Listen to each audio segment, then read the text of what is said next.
मेहड़ मौसमियत खाते पारां सिंध के मुख़्तलिफ़ ज़िलनि में बरसातुनि जी अॻकथीअ बावजूदि दादू मेहड़ में इंतज़ामिया पारां शहर जे नेकाल वारे निज़ाम जी सफ़ाई ऐं मरम्मत लाइ को बि अॻुवाट बंदोबस्त न कयो वियो, जंहिं ते शहरियुनि सख़्त अफ़सोस जो इज़हार कयो आहे।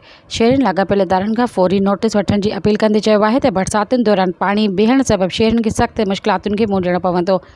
उन्हनि ख़ासि तौर ते शहर जे ओन्हण वाह ऐं पट्टी रोड वारे इलाइक़े में जारी नाले जी तामीराती कम ते ॻणती ज़ाहिर कई।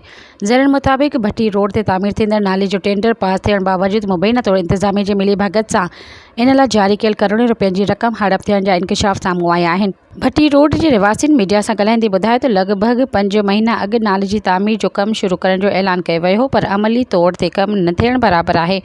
हुन इल्ज़ाम हयो त तरक़ियाती फंड करप्शन जे वचड़ी विया आहिनि। इलाइक़े वासियुनि वधीक चयो त जेकॾहिं फ़ौरी तौर ते कमु शुरू न कयो वियो त ज़िम्मेवारनि ख़िलाफ़ कार्रवाई न कई वई त उहे एहतिजाज करण ते मजबूर थींदा। शहरियुनि आला अख़्तियारनि खां मुतालबो कयो आहे।